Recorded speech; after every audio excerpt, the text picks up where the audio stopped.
Jumhur ulama mengatakan, selama dalam pernikahan itu ada 5 orang yang tahu saat proses akad nikah. Yang pertama adalah an-nakih, yang kedua al-munkih, yang ketiga al-munkahah, dan dua sisanya adalah asyahidan, dua saksi. Lelaki yang menikah, perempuan yang dinikahi, wali yang menikahkan, dan dua saksi laki-laki. Maka menurut jumhur, kalau sudah 5 ini mengetahui saat proses akad nikah, nikahnya sah. Selanjutnya kita bicara hukum. Bagaimana kalau terpenuhi 5 ini tapi tidak diumumkan? Jumhur ulama mengatakan hukumnya makruh. Berikut adalah suara kajian Ustadz Ami Nurbaits terkait hal itu. Linknya ada di deskripsi. Terima kasih.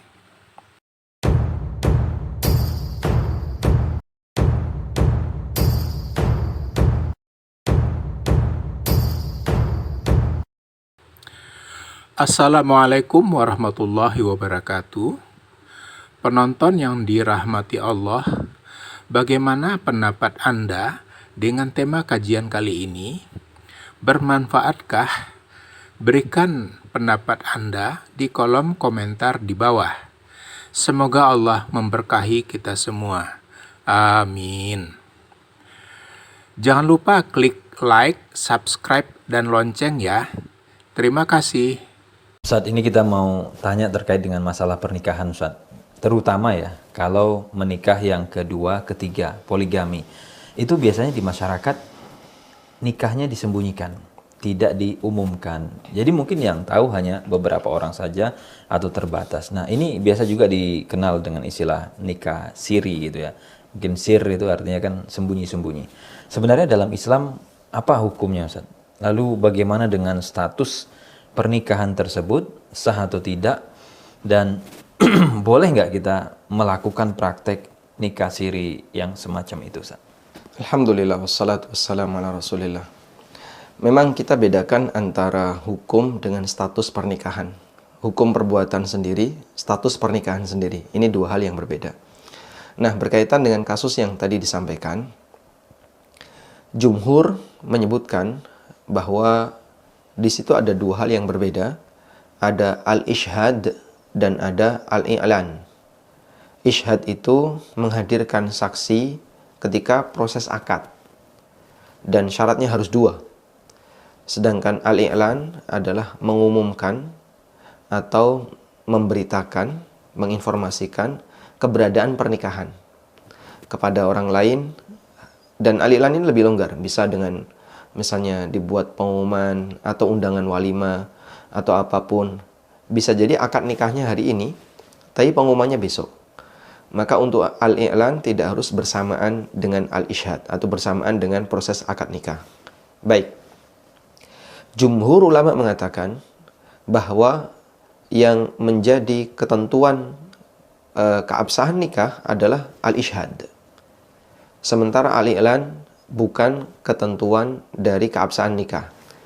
Artinya, sepanjang sebuah pernikahan itu sudah ada al-ishhad, ada saksi, maka pernikahan itu sah. Sampai mereka menyebutkan, selama dalam pernikahan itu ada 5 orang yang tahu saat proses akad nikah. Yang pertama adalah an-nakih, yang kedua al-munkih, yang ketiga al-munkahah, dan dua sisanya adalah asyahidan, dua saksi. Lelaki yang menikah, perempuan yang dinikahi, wali yang menikahkan, dan dua saksi laki-laki. Maka menurut jumhur, kalau sudah 5 ini mengetahui saat proses akad nikah, nikahnya sah. Dalil bahwasanya harus ada 2 saksi adalah hadis dari Aisyah, kemudian Imran bin Husain yang diriwayatkan oleh Al-Baihaqi dan yang lainnya. Nabi SAW pernah bersabda, la nikaha illa biwaliyin wa syahidai adlin. Tidak ada nikah yang sah kecuali dengan keberadaan wali dan 2 saksi yang adil. Yang dimaksud 2 saksi yang adil adalah 2 saksi harus laki-laki, dan adil maksudnya orang baik, bukan orang fasik. Nah, ketika sudah terpenuhi ini, ada 2 saksi, maka nikah itu sah menurut pendapat jumhur. Selanjutnya kita bicara hukum.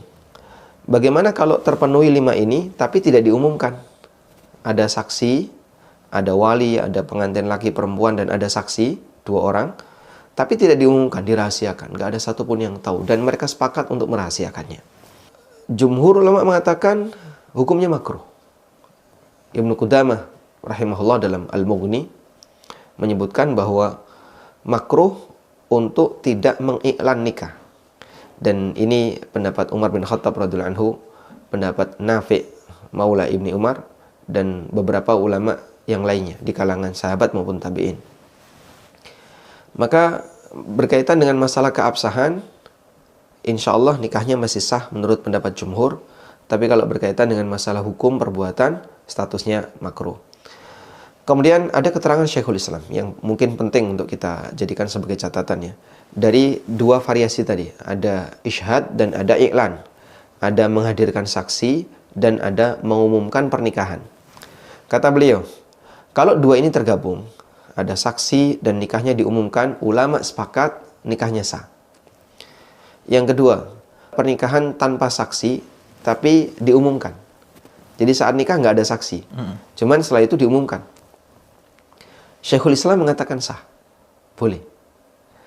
Meskipun ini dinilai pendapat yang lemah menurut jumhur. Variasi yang ketiga, ada i'lan, ada saksi tapi tidak i'lan. Jumhur mengatakan sah, tapi makruh. Saksi nikah ada tapi tidak diumumkan. Jumhur mengatakan sah tapi makruh. Yang keempat, tanpa isyhad, tanpa i'lan, tidak ada saksi dan tidak ada pengumuman. Ini nikahnya batal. Illa min syadza min aqwali ahli ilmi, kecuali hanya sekelompok kecil pendapat sebagian ulama yang membolehkan nikah tanpa saksi dan tanpa diumumkan. Sehingga ada empat kondisi yang berbeda jika kita variasikan antara isyhad dengan i'lan. Dan pembahasan kita tadi pada keberadaan nikah yang ada saksi tapi tidak diumumkan. Yang ini menurut jumhur hukumnya sah nikahnya tapi makruh untuk dilakukan. Baik Ustaz, berarti kan kita fokus ke i'lan sekarang Ustaz ya. Artinya mempublikasikan. Bisa nggak Ustaz status makruh ini bergeser Ustaz? Bergeser ke arah yang lebih baik, misalkan menjadi mubah atau mungkin sunnah.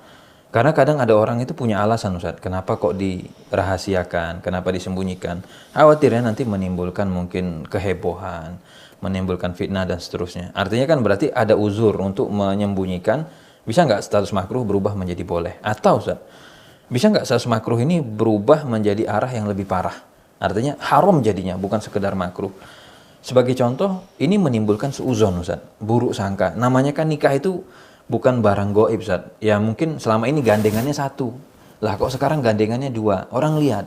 Atau mungkin warga nggak kepo Ustaz, tapi maksudnya ini barang yang kelihatan, sesuatu yang tampak. Istri satu dua, kok bapak ini gandengannya sekarang dua, nggak satu. Kok anaknya belum segede itu misalkan. Akhirnya mulai muncul berbagai spekulasi. Ini kan akhirnya orang buruk sangka Ustaz. Ini siapa sih sebenarnya orang ini? Atau namanya konsekuensi nikah kan Ustaz ya. Maksudnya ya kedekatan dan seterusnya. Bisa nggak status makruh i'lan tadi berubah sesuai ada kondisi tafsir lagi mungkin Ustaz, menjadi mubah atau menjadi sampai di level haram, itu gimana kira-kira Ustaz? Baik, kita bicara hukum asal, dan hukum asal ini pun hasil ijtihad dari jumhur. Sehingga jumhur menyimpulkan bahwa i'lan itu sifatnya anjuran dan tidak wajib. Ada satu hadis, a'linu hadzal nikah, umumkan pernikahan ini, dan hadis ini statusnya hadis yang sahih, bisa diterima. Namun jumhur mengatakan perintah ini sifatnya anjuran dan tidak wajib. Selanjutnya, apakah hukum ini bisa bergeser ke hukum yang lain? Sangat mungkin apabila di situ ada faktor yang menuntut adanya pergeseran hukum. Misalnya tadi ya, menimbulkan suudzon.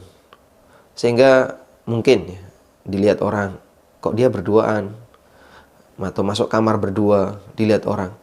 Karena kan seperti yang tadi disampaikan, pernikahan ini berkonsekuensi pada interaksi yang dohir. Dilihat A, dilihat B, dan orang menyangka ini kalau bukan suami istri, tentu adalah perbuatan yang kurang baik. Apalagi kalau kemudian dia seorang tokoh yang dikenal komitmen dengan agama, sehingga ketika melakukan seperti ini sangat tidak pantas untuk kemudian dilakukan oleh seorang tokoh yang berkomitmen dengan agama. Pada satu kesempatan, Nabi SAW sedang iktikaf di masjid. Kemudian datang istri beliau yang bernama Sofiyah bintu Huyai. Sofiyah masuk ke dalam masjid, kemudian ngobrol dengan Nabi SAW beberapa saat, dan itu malam hari. Lalu Sofiyah mau pulang, oleh Nabi SAW diantar. Beliau mengantar Sofiyah sampai kemudian keluar masjid. Nah, saat Rasulullah SAW keluar masjid bersama Sofiyah di kegelapan malam, dari kejauhan ada dua sahabat yang melihat. Nah, mereka misalnya lihat dari kejauhan, kok ada Nabi SAW. Akhirnya mereka lari mendekat karena ketemu Rasulullah SAW yang mungkin punya kepentingan mau tanya atau mau mendapat, biar nanti dapat nasihat. Dan waktu itu Rasulullah SAW sedang bersama Sofiyah malam hari di bulan Ramadan. Maka Rasulullah SAW langsung minta dua sahabat yang lari mendekat tadi, ala rislikuma, tahan, jangan ke sini, tetap di tempat. Ala rislikuma, innaha Safiyah bintu Huyai. Tahan, jangan bergerak. Ini adalah Safiyah bintu Huyai. Dua sahabat tadi kemudian mengatakan, Subhanallah ya Rasulullah. Subhanallah, Maha Suci Allah ya Rasulullah. Maksudnya gimana? Nabi SAW ketika mereka mendekat, kemudian beliau minta, tolong tahan, jangan mendekat. Beliau khawatir muncul suudzon pada diri orang ini. Kok malam-malam Rasulullah SAW bersama seorang wanita? Dan mungkin gak kelihatan itu siapa. Maka dikhawatirkan muncul suudzon. Sehingga Nabi SAW minta, kalian jangan mendekat. Lalu beliau memberikan penjelasan, klarifikasi. Wanita yang bersama saya ini istri saya, Sofiyah bintu Huyai. Dia bukan wanita asing, wanita lain yang bukan mahram dengan saya. Sehingga sampai Nabi SAW memberikan klarifikasi untuk menghindari munculnya potensi suudzon pada diri dua sahabat ini. Nah, sahabat ini mengcounter, Subhanallah, mana mungkin kami suudzon sama Rasulullah SAW. Lalu Nabi SAW menyampaikan, Inna syaitana yablughu min ibni Adam yajri majrad dam. Sesungguhnya setan itu menggoda manusia dan dia mengalir bersama dengan aliran darah. Bisa saja setan itu membisikkan pada hati kalian, Nabi SAW melakukan hal yang tidak pantas. Makanya Rasulullah SAW setelah mendengar mereka mengkonter perbuatannya, kami tidak akan suudzon sama anda. Beliau mengatakan, mungkin saja setan akan membisikkan dalam hatimu. Fa inna syaitana yajri min ibni Adam majrad dam. Karena setan itu mengalir bersama dengan darah yang ada pada manusia. Sehingga mungkin dia akan membisikkan hal-hal seperti itu. Sehingga Rasulullah SAW ngasih klarifikasi dulu, biar tidak muncul suudzon. Karena itu sangat mungkin kalau misalnya dalam posisi dia nikah siri, tapi kemudian menimbulkan suudzon, terjadi perubahan status. Memang pada asalnya kamu menyembunyikan pernikahan ini mubah atau makruh berdasarkan keterangan jumhur, tapi bisa menjadi perbuatan yang terlarang karena perbuatanmu memicu orang untuk suudzon. Makanya kita lihat ya, disinilah hikmah kenapa dalam pernikahan itu harus ada saksi, kemudian dianjurkan untuk diumumkan, untuk menghindari potensi suudzon.